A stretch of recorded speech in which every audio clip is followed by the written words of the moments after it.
I think anyone from the dirt racing world I want to see do well over here in NASCAR, but certainly, you know, the years I spent racing dirt late models, when I got into that, I didn't know a whole lot about it. I knew who the players were, but it really was a life-changing experience because there's just so many details, so many things that you have to have right on the late model that with open wheel stuff I wasn't quite used to. Just all the little things really add up. I just learned a lot about the race car and that racing, but more than anything, I really grew to have a huge appreciation for how tough dirt late model racing is. And yeah, it's just always, I hope I can get the job done next Sunday for them, but you know, certainly the talent, the drivers, the individuals that work in that world are really smart. And it's hard to go over there and, you know, jump back in a car and compete with those guys that do it on a weekly basis. Danny was mentioning there was a competition meeting last year, it seemed like last year, where Michael was kind of observing everything, and at the end he really kind of came in and offered his opinion and said, hey, we're kind of doing this wrong, or, you know, we need to have a different mindset. Do you remember that at all? Yeah, Can you walk me through a little bit? Not all the details. Yeah, you know, I feel like what was that? I remember the moment for sure because, you know, I feel like it was a tough week, and I think we were kind of breaking things down the wrong way. And Michael shared, you know, some opinions on it that I think kind of pushed us in a better direction for how to go about our post-race debriefs. I mean, again, just what was his mindset?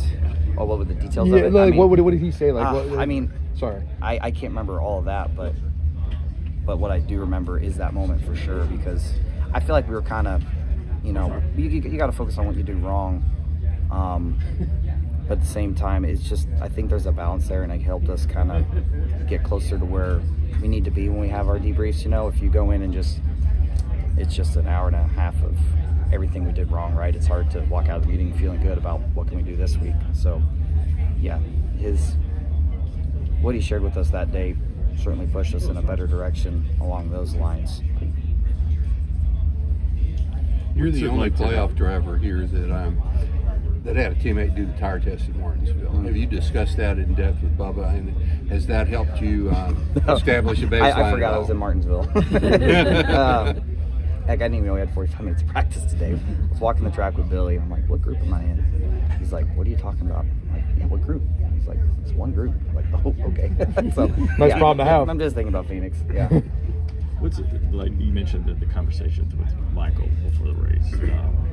What is that like? And is that more about racing? Is it deeper stuff? Or are there times that you don't want to talk? I mean, every athlete is, sometimes they want to get at that moment of focus there. How is it?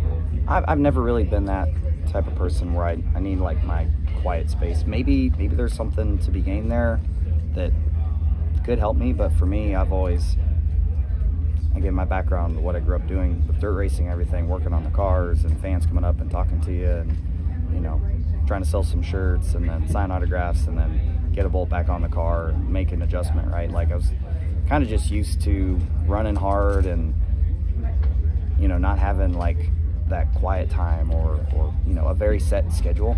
And so when I came over here and started racing trucks, that first part-time year, it's like, oh my gosh, it's a set in stone time when you practice, set in stone time when the garage opens. You know, I was used to rolling up to the gate of a dirt track, right, and then open the gates like 3 or 4 o'clock, so you got all your stuff out trying to do maintenance, and you don't always start practice on time or hot laps on time. So for me, it was an adjustment period getting used to that set in stone schedule. Everything just felt so laid back and spread out.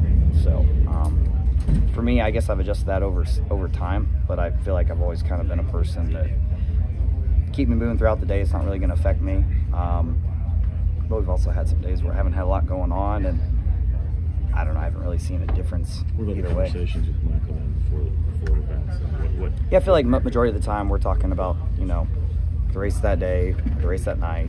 You know, the last time I talked about it, I think we're going into Daytona in the summer. And it was funny, man. He quite literally spelled out what was going to happen. Like, he had a feeling about how the race was going to unfold, and it was pretty wild. It almost to a T played out the way he thought it was going to go, and it's just crazy. But you can't get to that point and have that kind of knowledge without being as locked in as he is on it. And We got time for a couple more. Tyler, what would it mean, obviously, Phoenix, the championship spot? Two-part question. What would it mean to win it there, and just overall your feelings on Phoenix? Phoenix for me is, I don't know, it's head, you know, I guess it's been a little head scratching at times. I think back to my first year at Cup. We had a really good car that day. I think we started like 33rd and drove up to the front. It's a place that in my past I've been able to have speed, and I guess not necessarily completely understand why. And we've gone back at times and not had the speed and not understand why I don't have it. So I think between Homestead and Phoenix, just trying to understand what is it about the place that what are those details that make me good there, and trying to identify it so we can lock in on it and be good when we get there. You know, we don't want it to be a guess, right? We want to know what we need to do to be fast, and we've been going through that process this week. We'll be going through that process next week, and hopefully find it real quick in practice. Tyler, you talking to Joey Logano a moment ago, he said, you know, having the extra 2 weeks like in 22, he said, as soon as he won that race, I'm the favorite at Phoenix.